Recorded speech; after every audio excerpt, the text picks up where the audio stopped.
Welcome to my recap of a game in the recent Senko Cup Women's World Championship between Nakamura Sumire and Choi Jung. I've covered Nakamura Sumire recently on this channel as she won her very first title in Japan. She's the youngest to ever do it. She was only 13 years old. She plays now Choi Jung. Choi Jung is the greatest female Go player to ever walk the earth. I don't think it's that close. I don't think I can even say it's my opinion anymore, although some people may say it's Ryu Naiwei. They're wrong. It's Choi Jung. She got into a international grand finals with men too last year, only losing to Shinjin So in the very end. She, in the National Korean Budokan League, since her first year, has a 92.7% win rate, which I don't think is like even a number which is easy to understand in terms of Go. You know, this game is very hard to win consistently at. She plays explicitly only other female Korean pros, all very strong players. In 2020, she went 15 out of 16. So in the opening ceremony of the 2021 Korean Budokan League, she said, "This year I'm not going to lose a single game."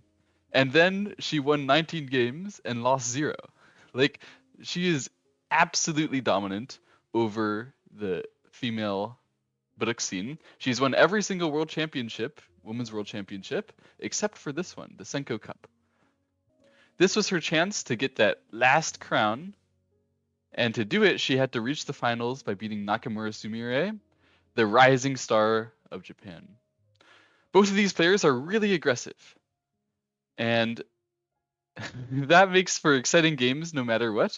Somebody's going to eventually have to go on defense. In this game, Sumire managed to take control to go on offense, and the game became very interesting from there. So let's see how it happened and dive right in. Choi Jung starts with a 4-4 and a 2-space high enclosure, trying to emphasize a big influence on the right side. Sumire approaches and plays a large knight from the upper left. This is a Joseki that Sumire likes, isn't very popular with AI, but is nonetheless very playable. Black tries to expand. Sumire backs off, and Choi Jung plays the peep and slide. This is a common Joseki nowadays, where Choi Jung is trying to show with the peep that she has some influence towards the bottom side. So Sumire says no and plays here, 5th line. Already, this is already kind of out of Joseki. Sumire is talking about how she can build her left side, and Black cannot build her bottom side if the stone is already there on the 5th line, reducing it. It's quite true, but normally we don't do this kind of thing. It's just a random 5th line stone in the opening, right? So if Black takes territory in the corner, it can hardly be true that that 5th line stone makes as much territory as this stone, right? Well, Sumire can continue with that. She attaches, and Choi Jung blocks on the bottom side. This is to protect the cuts in the corner there. And Sumire tries to connect up. So now if that stone is just forming a natural influence well connected with this weight, it can totally make sense. Choi Jung Tenuki, she goes to split the left side, basically reducing the influence that weight is building. She could have also played here. Then both players had reading, which was White can cut. Then if Black cuts back, White can Atari here, and make a net. Now Black should push and push through, try to make as many cuts as possible before having to come back. White can fix those cuts. It seems sort of pointless for Black to have pushed through this shape and then allowed White to get this kind of clean surround. But there are a lot of cutting points, and later Black could consider to attack either side. So AI suggests this variation, but Black plays here, and it's not going to be a big difference at all. However, Nakamura Sumire seizes her chance to deny that from happening again by playing the Tiger's Mouth. This pretty much forces Choi Jung to connect on the 2nd line, but with the 2nd line stone there, it'll be different now.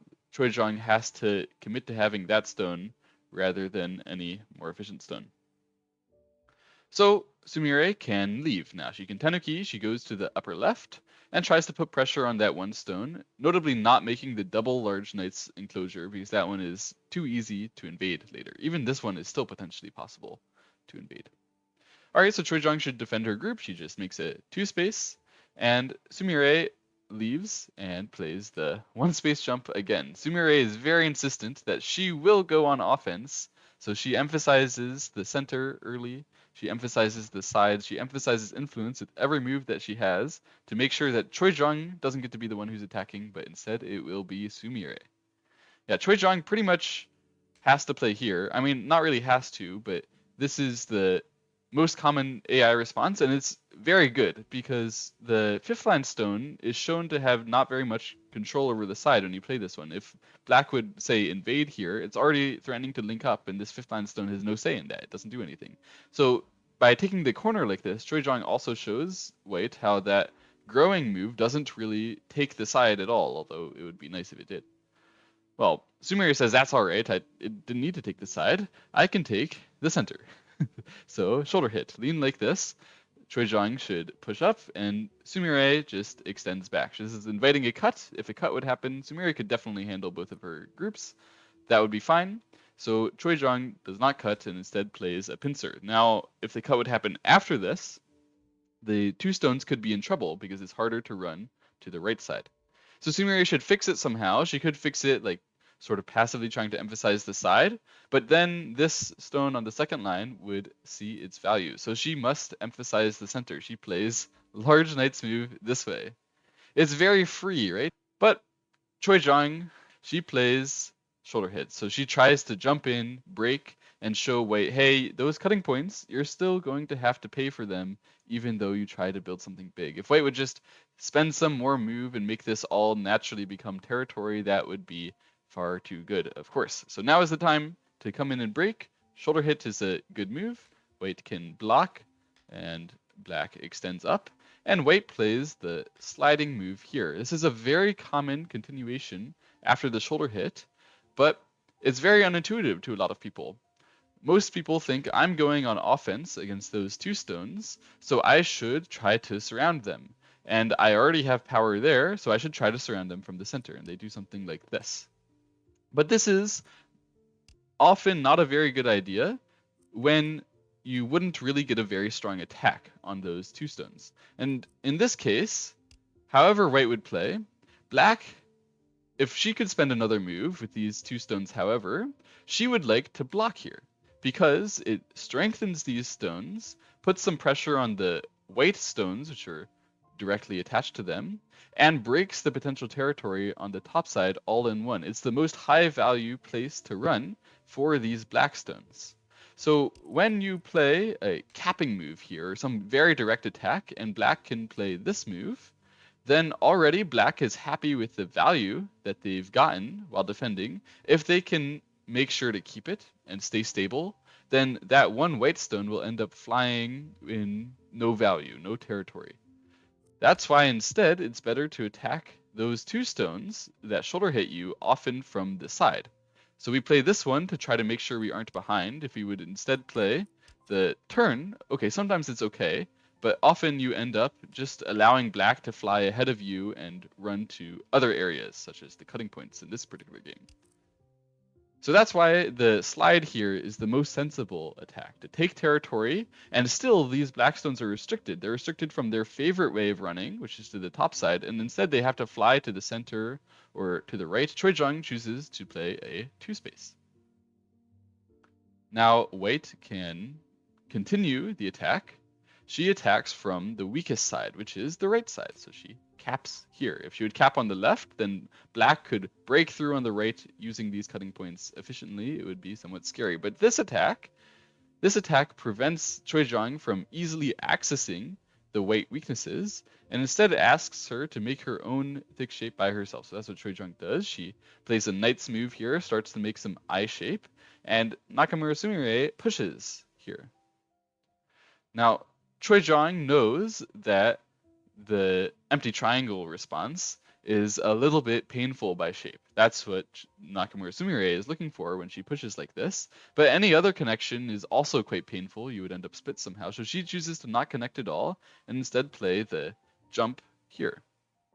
This tries to emphasize the weaknesses of white on the right side again. Now, if white would chase after these two stones, black would run to the center, sacrificing them, and get a lot of value from white having to connect here, or if white didn't connect, then cutting them off and saving her group that way. That would be a lot of value. That's why Sumire adds strength to the right. So she comes in, plays the territory breaking move on the right side, and this move also adds some value that the black corner is surrounded. So we can use that Aji, that we can put pressure on it later, to gain a little bit more power with these two stones should they come under pressure. That's why Choi Jong then chooses not to pressure them, but come back finally and take the empty triangle after all. This jump is now in a good spot for making eye space, so it's not that painful for Choi Jong, but it is still something of a success for white to force black to make an empty triangle in the place where she's trying to make a good shape. However, this group is now pretty strong.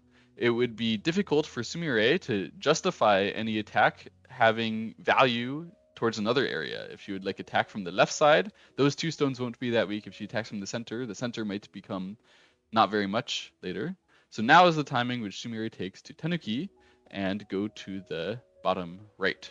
She's trying to put pressure on the one stone here, which was also attacked by white's block on the side, and the corner. So one of those threats is much more severe than the other. Choi Jong should attach out, save that one stone. White can hane, black can extend, and the shape that you should almost always play when this happens in your game is to extend here, creating a cutting point for black and also helping to cover your own cutting point as white. Black chooses to try to put as much pressure on this white stone as possible by pushing through here. If white would just answer that, then this stone can become easily swallowed.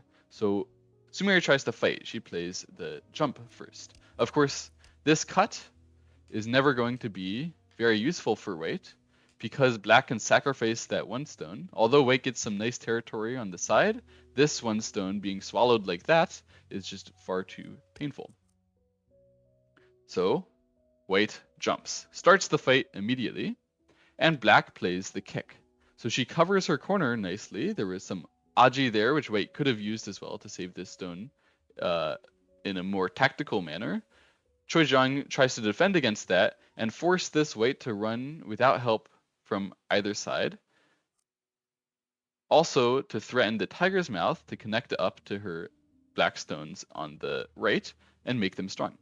So Sumire wants to block that with like a descend, but it's kind of an awkward shape for Sumire because we commit to very little eye shape on the side with our very, very weak group. So instead she chooses to play the Kosumi, which is better in the sense that it has more eye shape potential, but also when black plays this bamboo, has some cutting weaknesses.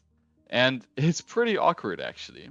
Sumire has the right idea though. She can jump out like this, and if black would cut right away, it wouldn't be anything that's that severe. White could even trade away those stones sometimes, run them out to the side.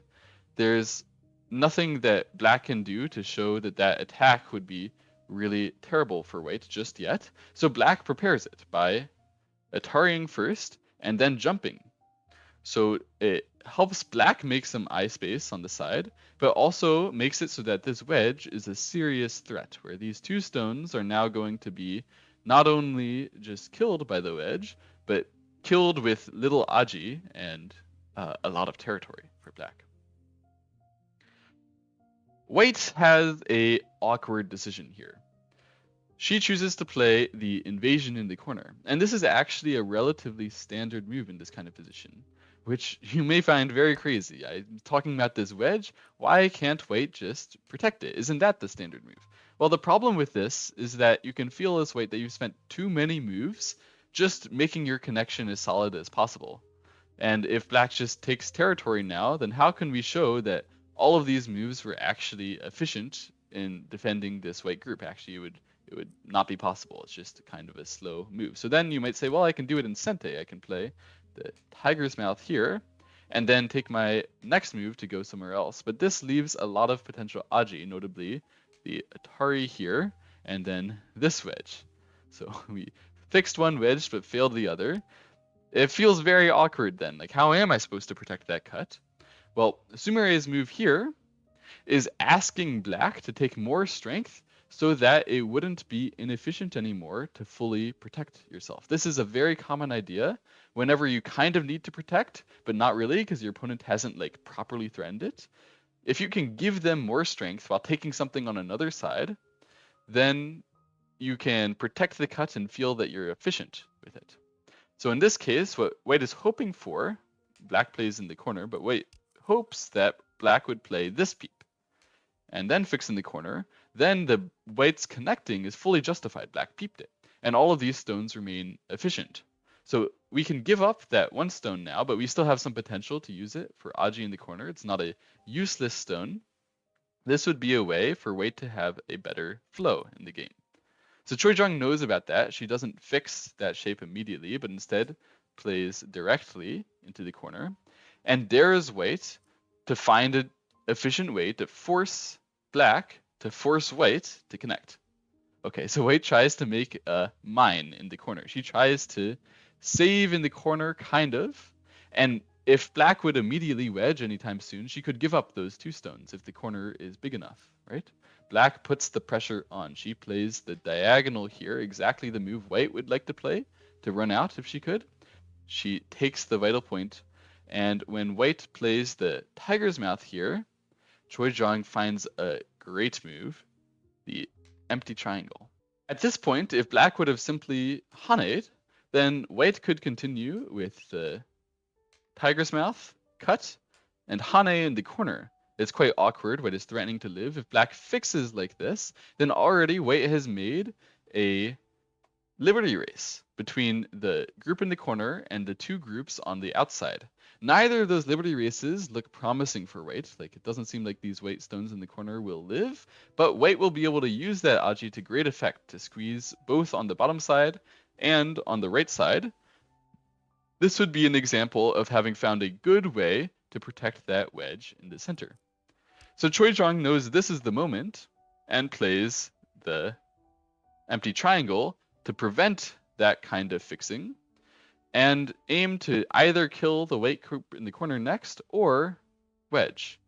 It was very sensible and also very direct by Choi Jung. It was a great move, and I think Nakamura Sumire underestimated it as she was going about her plan.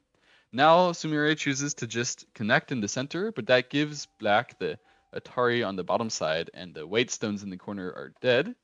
This is almost even worse than having just connected originally. Black manages to eat the corner with very little aji remaining for white. White could have instead at this point just left, honestly, and not done anything. And then if black would wedge, later we can try to live in the corner. If black would kill the corner, later we can try to connect. But the wedge is just not that big to do right away. Those two stones are not worth that much territory. So when eventually Sumire was compelled to connect here, she lost some advantage, and black can start to lead the game after this tiger's mouth. Okay, but white is still able to play the game, of course. This is still a close game, and white can jump to the bottom side to try to threaten to use the aji that those three stones aren't exactly dead yet. She's saving her group in the way which is most direct towards black's weaknesses. Now black can play the peep to cause some white weakness, and then fix with the tiger's mouth in the center to defend her other weak group. Now Sumire chooses to make an exchange in the corner, so she connects once. Black chooses to kill the corner with the hane, and Sumire kicks the upper right. This is an asking move. How will Choi Jung respond? There's several ways to do it. Choi Jung chooses this one, which may look normal. Just connect the two stones, make sure that the group is fine. But actually, this is not really a normal move, to be honest. Most of the time, if you would answer in the corner, we'd rather play here. Because when you solid connect, as in the game, White can play the Hane and connect later in endgame in Sente, and reduce the territory quite a bit. So when you play here, it may look like the border is smaller, but actually the territory is sometimes even bigger, and usually the black group's safety is much better when we play this one, looking for some eye around that blinking point. By the way, the moves blink to show what was actually played in the game. I know some people are confused by that. Just a feature to make sure that you remember we're in a variation. Anyway, this tiger's mouth is more normal, but in this case, Choizhang chose not to do it purposefully because she was emphasizing on the wedge that white has still here. She knows that her group on the top side is weak, and it would still like to use the white group's weakness to be able to save itself. So when black connects here, later on, if this group gets in trouble, black can think about playing a wedge here, and when white Ataris this way, both cutting threats are real for black. If it had been a tiger's mouth instead, this would be a ko. So Choizhang was emphasizing on the white group being weak when she plays this connect. Actually, she didn't need to do anything. This one is even more common, is to tenuki against this and play, let's say, a move with this black weak group. Then the common threat that white would like to play is the clamp here. If black just connects, then white links under, and this black group is severely lacking in eye space. So black would have to block like this. White could wedge, black Ataris, and when white allows this stone to be eaten, white can Atari. This black group still can save itself. It's even connected to those two stones, but white gains a lot of strength with her group on the right center. So Choizhang thought, yeah, I could tenuki and defend my other group, look to gain pressure here, but it doesn't feel right to allow white to get more strength there. That's why she played the connection here. You can see even when she's passive, she's thinking of being aggressive. It's true of both players.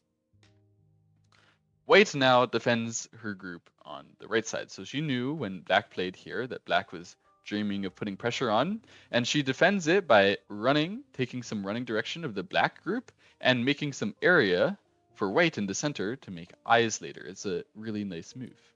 Black can now run to the center with the knight's move, and white should defend her group on the bottom side. So she chooses to push ones first. Black descends to try to eat these 4 stones. Actually, instead of descend, it would be better to hane.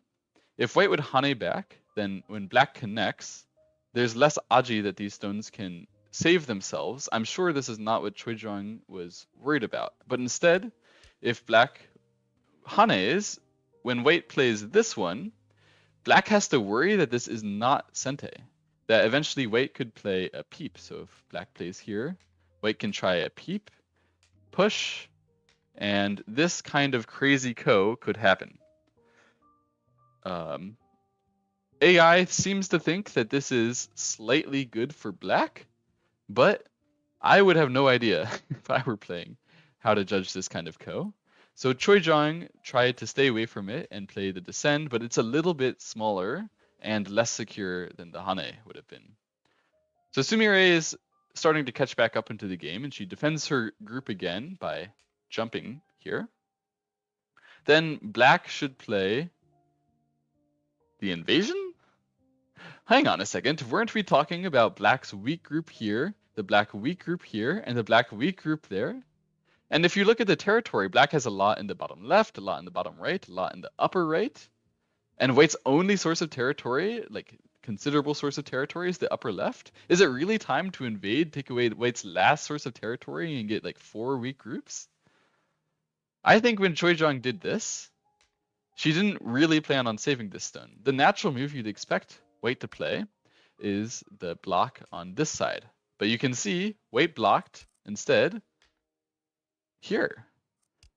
Normally, if you have a knight's move enclosure, you should block away from it. So to force your opponent to save themselves near that stone, and you gain more power against the corner because your knight's move will help you with the attack.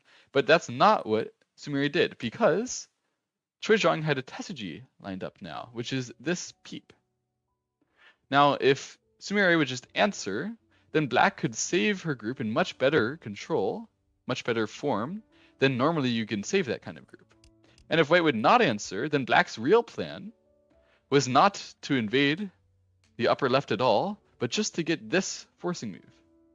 Reduce the white territory from the outside and defend her group on the top side naturally. Still that 3-3, you can sacrifice it later. It's no big deal to have some exchange like that.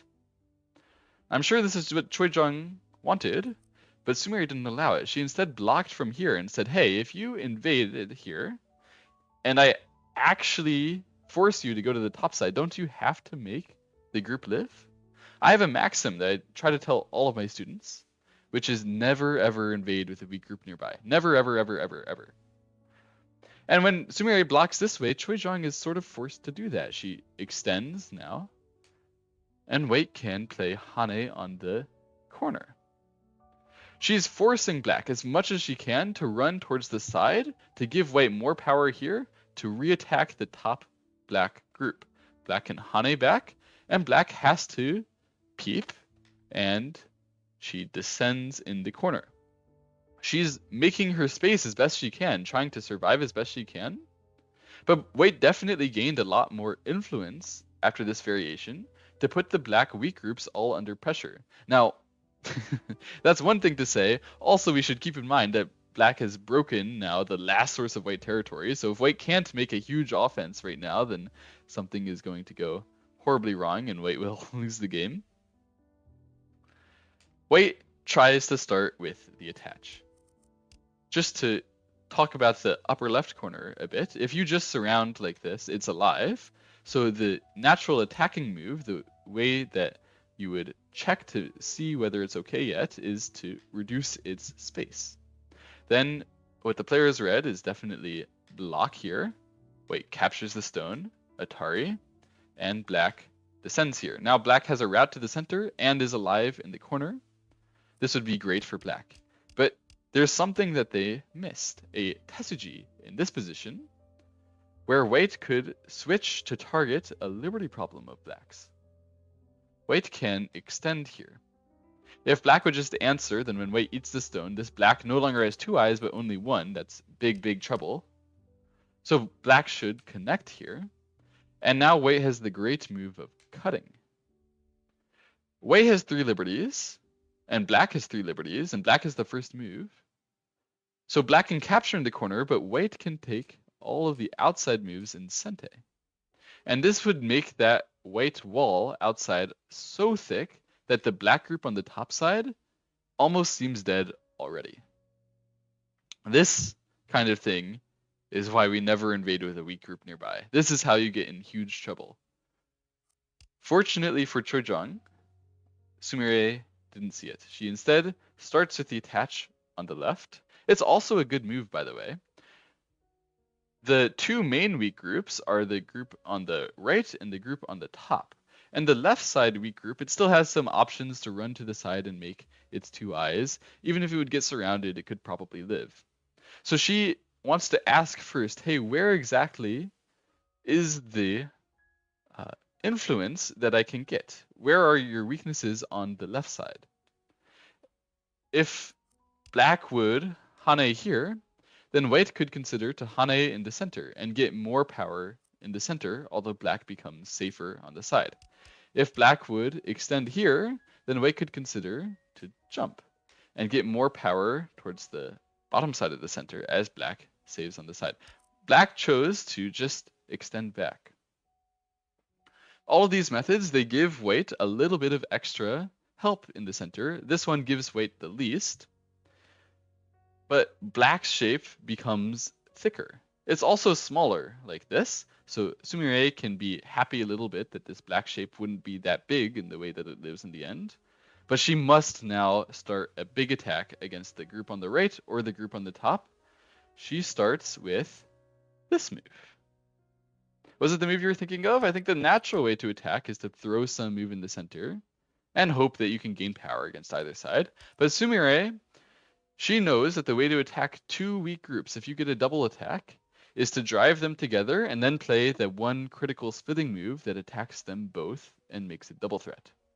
So she takes away a lot of the black space on the top side, aiming at the cuts, aiming at protecting her group on the top, aiming at protecting her other group, and forces black to play some move running to the center, which she can then split.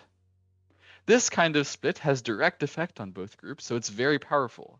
It's a very common technique to drive your opponent's two weaknesses close together and then take advantage of both of them at once. Choi Jong has a difficult position. The way that she'd like to do this is to save this group on the right side by connecting it to the corner. It looks almost possible if you would play here. Instead, she plays in the center. There was a problem with this one. Even though after white Atari, it looks like it's Miai, it's a double threat that black could cut either side, white can play first the push. Then, if black would answer by blocking, white could take the bottom side, and although black cuts here, white can live with the cutting stones. Black becomes in trouble on the center. So black can instead consider to block here, then white could fix like this. And if black connects like this, white can connect. If black doesn't, then white can cut. So no matter how, if black tries to connect to this corner with the group in the center, it won't work. White has it cut off. That's why black plays the Kosume, trying to save the group in the center by running it in the center and using the white weaknesses on the bottom side, some potential for there to be cuts. White plays the Hane, and black directly aggresses against the cut. She cuts first. So this is a technique that she will show a few times.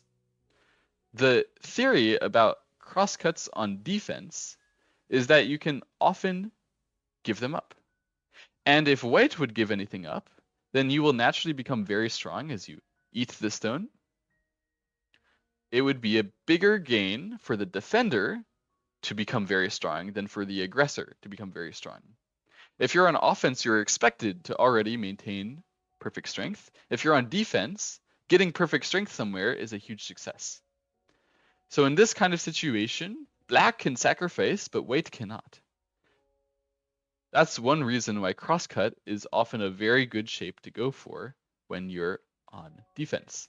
Now, Sumire should fix her cuts on this side and in the center, make sure to save that one stone from being laddered. She plays this peep first. Then when black connects, white can play the Atari from this side. Now, if black would try to Atari, instead she runs. If black would try to Atari, then white has planned double Atari. It's a great sequence. Now, black can only run and wait to use the Aji of sacrificing that one stone later. White now can attack still that top group and this right group. White tries to lean on the right group, allow it to connect, and gain power towards the top group. So black should answer, make sure not to be surrounded, and white plays now the peep. This is preventing any kind of attachment, any kind of cut that black could do against her to save that group on the top. Black Ataris now to protect the peep. White should connect, otherwise black could become very strong with this group on the right side. And black plays one last move to connect it to her group on the left. Now both of those groups are very strong, and Choi Jong's only remaining task to win this game is to save that group on the top side. White has no other way to win. But it's much easier said than done. That group looks almost completely dead. White plays the peep. At this point, she should reduce the space that black has available and make sure that the weaknesses black can go for are well defended. Black turns, looking for the weakness in the top side and looking to run to the center to use the thin white shape over there. White peeps. Looking for a cut, but mostly looking to reinforce her outside surrounding shape. Now black plays the Hane here, and white cuts and plays a Hane of her own. This now means black should Tenuki, defend herself on the top side, because if black would cut, then these three stones are netted. So the white group that looks to be surrounded on the top side is in fact safe, and all of the white stones would be safe, that would be a big failure. That's why black blocks on the top side first, looking to just gain more potential eye shape and eye space for herself. White denies it, again defending her potential weakness. These stones that were talking about the wedge earlier, that wedge will definitely still be useful as black tries to live. Choi Jong plays Kosumi. She's looking to attack that one stone and create cutting points. The whole white surrounding shape is still thin, as in not very well connected. White plays the solid connect here. It's better to play that one than this one, although this one reduces more to the black shape, because the main thing of emphasis when we have a killing kind of fighting, which is definitely what's going on here, white is trying to kill, black is trying to not die, you must care about the attacker's weaknesses. All of the attacker's weaknesses, again, if they get exploited somehow, black can take perfect strength, right? If black can capture a stone somewhere. That's a huge victory. If the defender's weakness gets exploited and white would capture some small tail or something like that, it's less likely to be a huge victory because Choi Jong doesn't need to save everything, she just needs to save anything. Black tries the wedge. White connects to the top side, and black hanes. Black is looking to use the thin white shape on the right side, but Sumire had this read out. She can extend back like this, and however black would try, she can continue to connect this table shape to one side or the other, and keep the black upper side separated. Black tries the hane, and white plays the Atari from this direction. Black plays Kosumi. She's looking to use the only two weaknesses remaining in white's shape. The table shape here is now well connected. Black could Atari, but white could capture.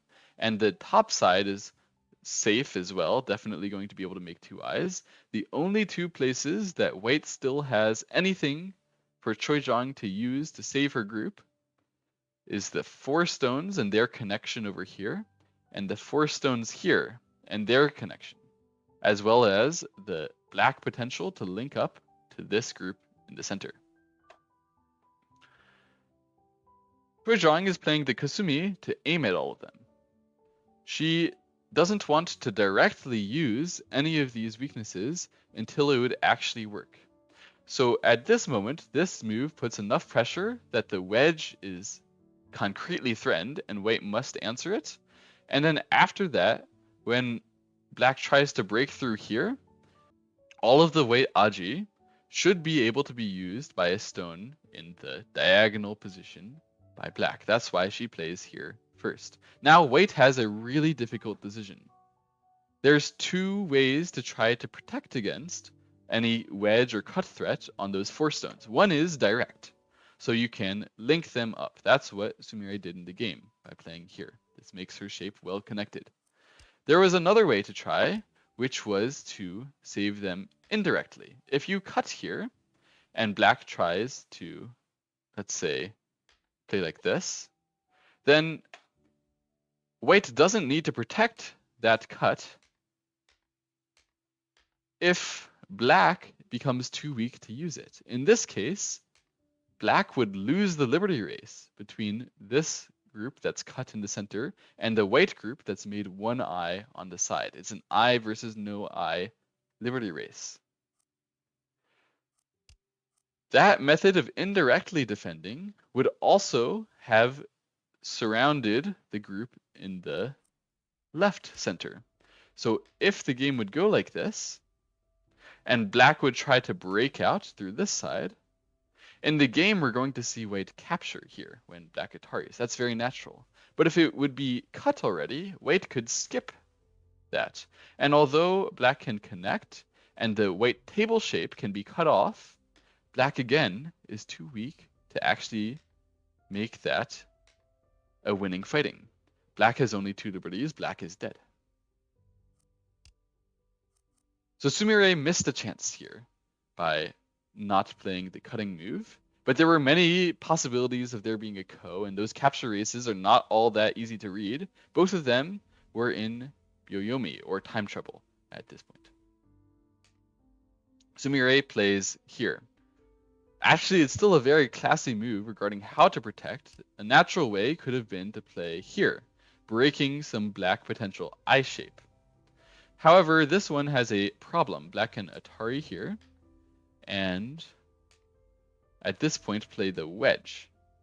Now white should try to cut black from the center, but black can extend, Atari, and black can block here. Then when white tries to save her 4 stones, black can connect. White captures these 3, but black could cut the other side and attack those 6 stones now in the upper right. You see how black's methods to save her group have to always be bouncing back and forth between these white weaknesses, right? Sumire knew that that was what black was planning, and by playing this one, helps to protect her 4 stones as best she can while she saves her group on the top side. This allows them to link up harmoniously against that kind of black attack. So black, although she gains some eye space, still not enough to make 2 eyes, has no option now but to Atari, play this, and once again defend with a crosscut. In this case, it's less about the sacrificing, as much about how when a crosscut happens, all the stones nearby become very weak instantly, and once again, black can use that sudden appearance of weakness to try to gain strength. In the game, Sumire plays the connecting move, which seems natural, but black can play an Atari here and block. Now you see that crosscut allowed black to get a Sente move towards the other 3 stones that white needed to save. White knew that that was coming, could play double Atari, but black has a great idea here, which is to squeeze. Allow white to connect and capture, but black can now play peep and block here, and since this move is black Sente, black has 2 eyes. 1 eye on the right side, 1 eye on the left side, and the attack is over. Nakamura Sumire has lost the game. She has no territory left, black has all the corners, and the black group that she invested everything to attack is now alive. This kind of thing happens a lot in high-level play. This is why most high-level players are not as aggressive as Sumire or Choijiang. However, Sumire wasn't doomed just by having tried to attack. It wasn't impossible just because of that. Sumire had a way to try to win the game from here. She had to notice that black's method to save was a squeeze and prematurely connect her groups. She could have played this move. It looks so ugly, forcing black to connect, taking an empty triangle, and she could have played this move as well.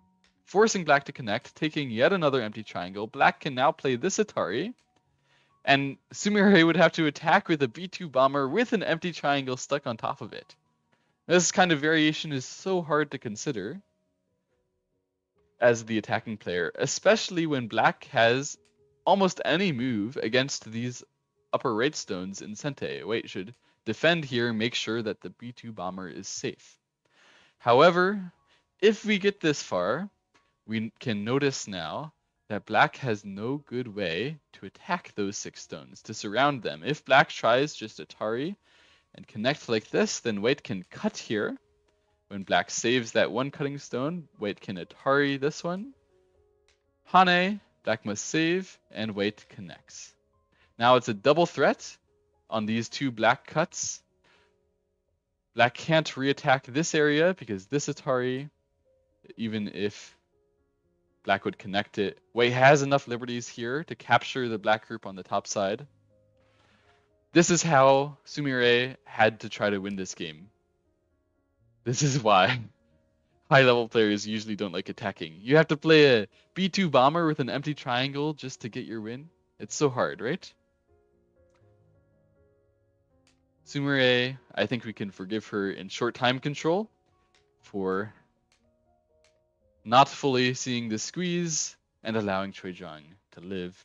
From here, Choi Zhang is leading by 10 points or so.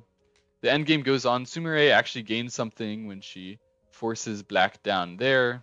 She gains a little bit in the endgame as well, but they play it all the way out. And eventually, Choi Zhang will still win by 7.5 points. It was a great game. And I love to see Sumire's fighting spirit to attack this hard against Choi Zhang and even get an opportunity to kill her. More than one opportunity, to be honest.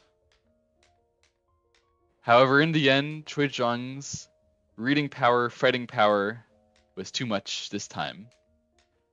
I want to give a shout out to Young Hyo Do, who covered this game on the day that it happened on her YouTube channel Go Inside. I enjoyed watching that video as I was researching, and it helped me a lot to understand what was going on in this game. But I still wanted to cover it myself because I wanted to keep up with Sumire, and I think this matchup will be one for the ages. It's going to happen many times again, and we should see this first time how Choi Zhang won their game. I hope you guys enjoyed. I had a lot of fun researching this game and commentating this game. We're going to have a lot of fun next week too. We're going in to the big boys game. It's going to be Shin Jin-so versus Park Jung-won, the number 1 of the day versus the number 2 Go player in Korea, the number 2 Go player I think as well in the world. The super match, the decider match of a great team match. Oh boy, it's going to be so much fun. I look forward to it. If you want to see it, make sure to like and subscribe. I'll see you guys again next time. Bye-bye.